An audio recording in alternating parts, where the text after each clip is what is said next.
Señores, el nuevo y grotesco proyecto de ley de Trump no solo es el peor que ha presentado en cualquiera de sus mandatos, también es por lejos el más odiado por la opinión pública.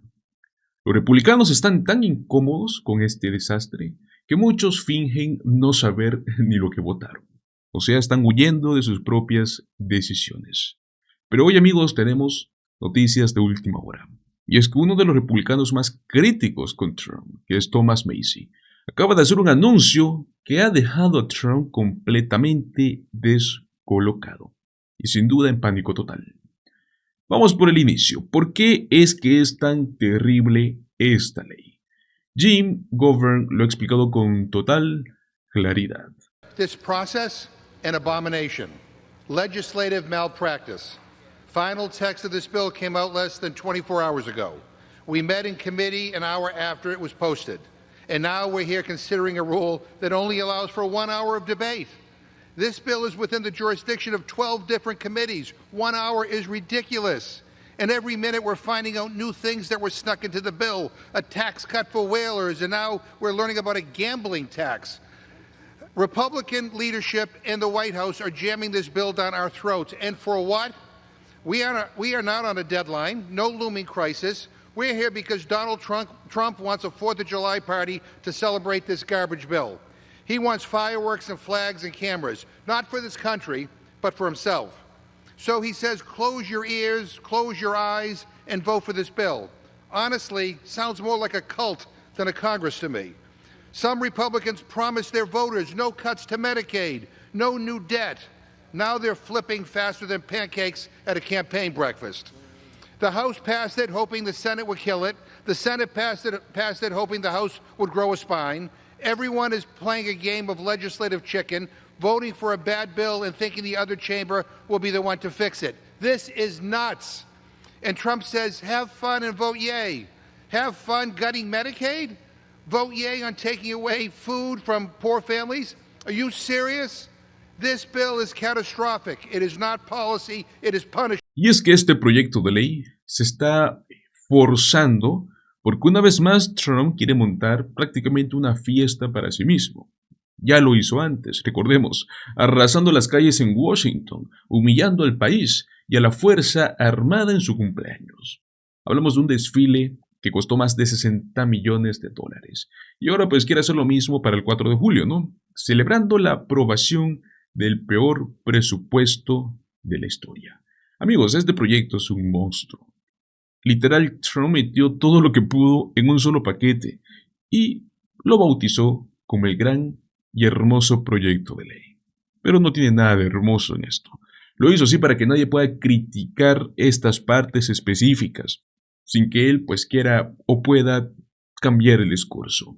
Sobre esto también habló Thomas Massie antes de soltar la bomba informativa que acaba de cambiarlo todo. It's the same plot every fiscal year.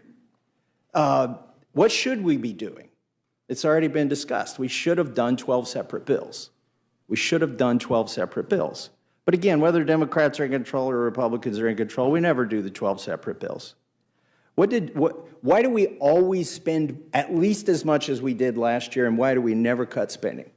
It's because Democrats want to grow the welfare state, and Republicans want to grow the military-industrial complex. And we're eventually going to get together, and they're both going to go up. I guarantee it. A ver, señores, que los demócratas quieran asegurarse de que la gente tenga salud, tenga vivienda, tenga comida, no es una explosión del Estado, peor aún, un abuso del gobierno, tal y como lo dice Massie, ¿no?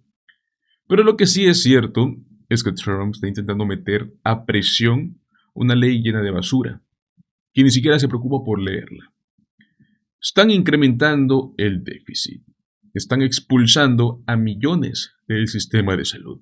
¿Y todo esto para qué? Para acceder a los derechos básicos completamente fuera de lugar. O sea, que se haga más difícil. Eso, amigos, es lo que tiene a muchos republicanos aterrados, porque saben que esto puede costar prácticamente su carrera política de muchos.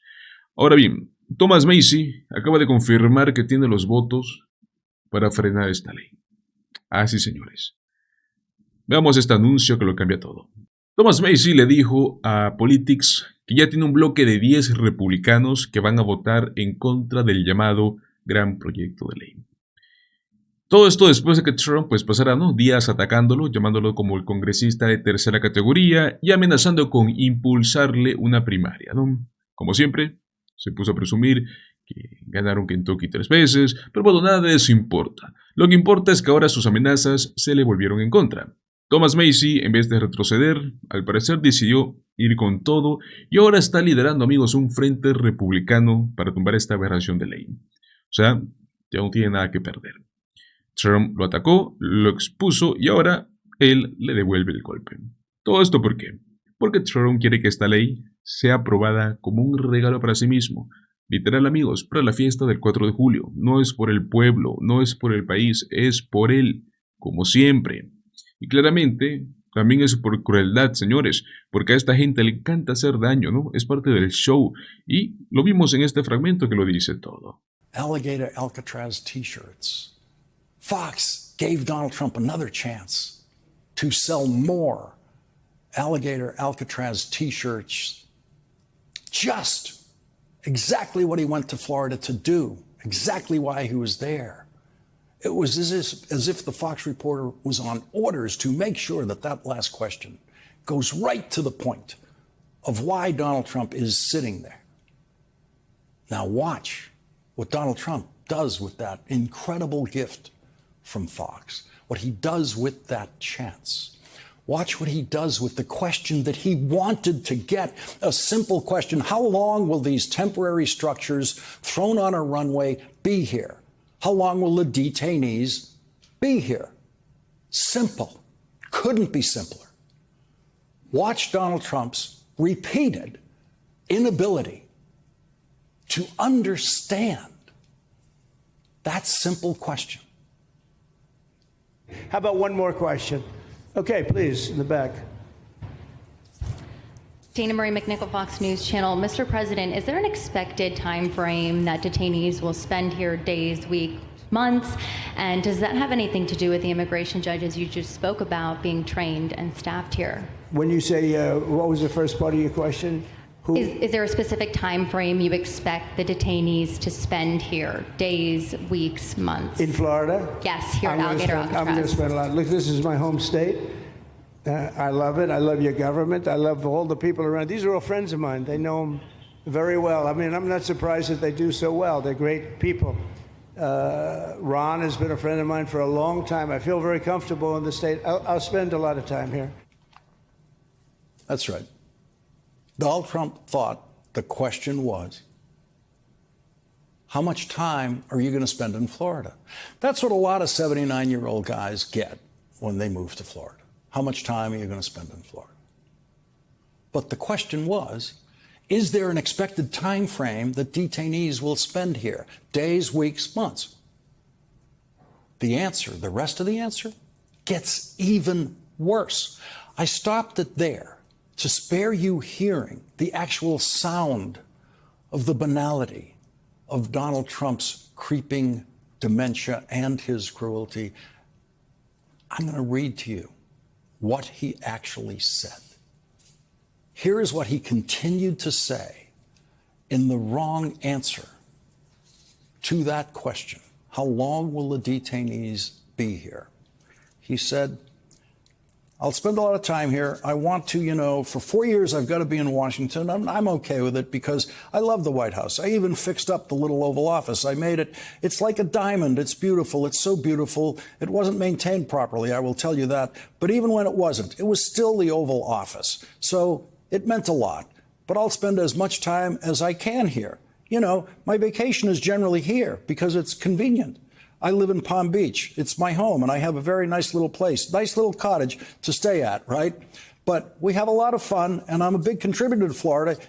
Pay a lot of tax.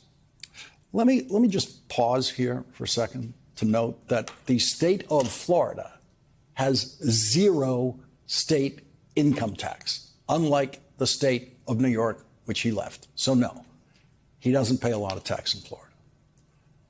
Donald Trump kept talking. I'm a big contributor to Florida. I pay a lot of tax. And a lot of people moved from New York. And I don't know what New York is going to do. A lot of people moved to Florida from New York, and it was for a lot of reasons. But one of them was taxes. The taxes are so high in New York. They're leaving. I don't know what New York is going to do about that, because some of the biggest, wealthiest people and some of the people that pay the most taxes of any people anywhere in the world, for that matter, they're moving to Florida and other places. So we're going to have to help some of these states out, I think. But thank you very much. I'll be here as much as I can. Very nice question.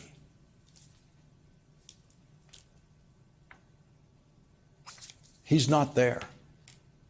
There's a character named Donald Trump with a red hat and orange makeup who shows up at these events and words come out of his mouth, but he's not there. His mind, as exhibited from that response to that very simple question, does not work. And that is a crisis for the United States of America every day. Children are going to go hungry in this country now because Donald Trump, whose mind doesn't work, has decided to cut food assistance to poor children. Mothers are going to lose their Medicaid coverage while they're on the delivery tables in hospitals because Republican senators last night voted to specifically make sure they could do exactly that.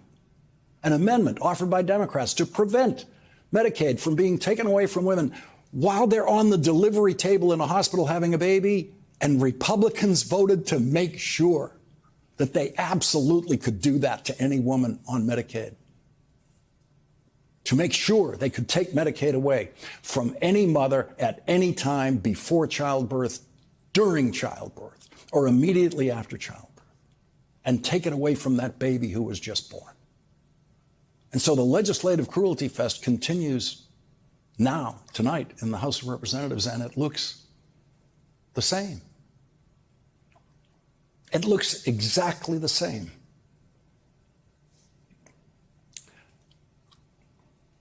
As it looks when Congress is doing something good. And because it looks the same, many Americans will never see through the banality of cruelty that is on display in the House of Representatives tonight, and that is what you're feeling. We are living with the banality of cruelty, and we are feeling it. Vuelvo y repito, la crueldad es el objetivo, no es un efecto colateral, amigos, es el plan. Esta ley es un ataque directo para millones de personas, y cuanto más se sepa sobre ella, más lo va a odiar la gente. Muchísimas gracias por acompañarme hasta el final de este video. Recuerda, como siempre, dale like, compártelo con tus amigos y suscríbete a nuestro canal Políticamente en Desacuerdo. Nos vemos en el próximo video. Hasta luego.